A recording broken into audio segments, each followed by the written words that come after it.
ডিব্ৰুগড়ত ছাগলী চুৰ কৰিবলৈ গৈ গণপ্ৰহাৰত মৃত্যু সাবটিলে ডিব্ৰুগড়ত এটা অভিযুক্ত চোৰে। ডিব্ৰুগড় বকুল চাহ বাগিচাৰ হাতীগড় বকপৰা ডিভিজনত এই ভয়ংকৰ ঘটনা সংঘটিত হৈছে। পুৱতি নিশা এখন স্কুটিত অহা দুই ছাগলী চোৰক হাতে লতে আটক কৰি গণপ্ৰহাৰ সোধাই একাংশ স্থানীয় ৰাইজে স্কুটিখন জ্বলাই দিয়াৰ অভিযোগ। ঘটনাটোত এটা ছাগলী চোৰ থিতাতে নিহত হোৱাৰ লগতে আনটো সংকটজনক অৱস্থাত অসম চিকিৎসা মহাবিদ্যালয়লৈ প্ৰেৰণ কৰা হৈছে। প্ৰশাসনে মৃত অভিযুক্ত চোৰটোৰ পৰিচয় লাভ কৰিবলৈ সক্ষম হোৱা নাই। আনহাতে জীৱিত আনটো চোৰ বৈৰাগী মঠৰ জ্যোতিৰ্ময় হাজৰিকা বুলি জানিব পৰা গৈছে। জ্যোতিৰ্ময়ক সংকটজনক অৱস্থাত অসম চিকিৎসা মহাবিদ্যালয়লৈ প্ৰেৰণ কৰা হৈছে।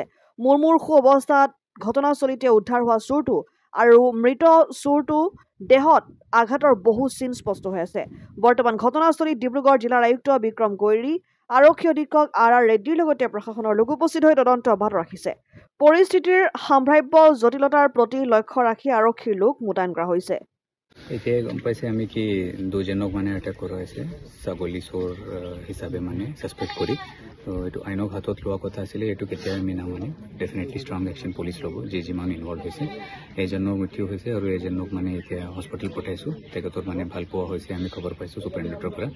তো আমি তেখেতে ভাল পোৱাৰ পিছত আৰু ডিটেইল ওলাম আৰু লগে লগে কি কাম কৰে, কোনে কৰে আছে আমি মানে তাক আমি কৰিম। মৃত ব্যক্তিজন ছাৰ চিনাক্ত কৰা হৈছে নেকি? নাই, এতিয়া ডিটেইলছ পোৱা নাই আমি। তাৰ আইডি কাৰ্ড এইটো কোনো পোৱা নাই বস্তুতে, আমি মানে খবৰ লোৱা হৈছে। এই ক্ষেত্ৰত কাৰোবাক আটক কৰিছে নেকি ছাৰ? নাই নাই, সেইটো নাই। Thank you. এতিয়া আমাৰ গোটেই দিনটো ইনভেষ্টিগেশ্যন কৰি আছে। যি লফুল একশ্যন হ'ব সেই গোটেইখিনি লোৱা হ'ব। তাৰ ভিক্টিম যিজন আছিল তেওঁলোকক আমি মেডিকেল কলেজলৈ পঠাইছোঁ। তেওঁলোকৰ পৰা ৰিপৰ্টছখিনি আহিব এতিয়া। কিন্তু যি লিগেল ব্যৱস্থা আছে গোটেইখিনি লোৱা হ'ব। আমাৰ ছুপাৰিণ্টেণ্ডেণ্ট পুলিচ আছে, মই আছোঁ। আমি সকলোৱে গুৰুত্ব সহকাৰে লৈ নিজে আমি ইয়াতে উপস্থিত হৈছোঁ, যাতে আমি সেই গোটেই তদন্তটো যাতে সকলো ভালকৈ কৰে।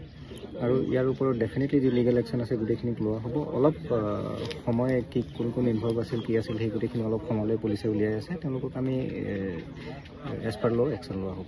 মৃত ব্যক্তিজন চিনাক্ত কৰা হৈছে নেকি?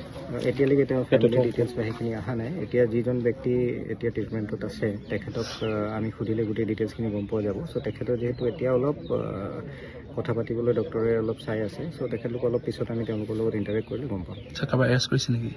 এতিয়ালৈকে কৰা নাই, কিন্তু আমি সকলো যাতে ইয়াতে আছোঁ। এতিয়া আমি গোটেই অপাৰেশ্যনটো আৰম্ভ কৰি গোটেইখিনি ডিটেইলছখিনি পালে, আৰু যিহেতু এজন ব্যক্তি এতিয়া তেওঁ হস্পিটেলাইজ হৈ আছে, তেখেতৰ পৰা আৰু ভাইটেল ডিটেইলছখিনি পালে আমি গোটেই একশ্যনখিনি ল'ম। কি হৈছিলে মানে মই এতিয়া মানে কি হ'ল, কামত বাগানতে আছিলোঁ তো। বাগানত থকা অৱস্থাত মানে এই চোৰ দুটাই মানে হেৰি কৰিলে, এইটো স্কুটিত ছাগলী এটা চুৰ কৰি আনিলে।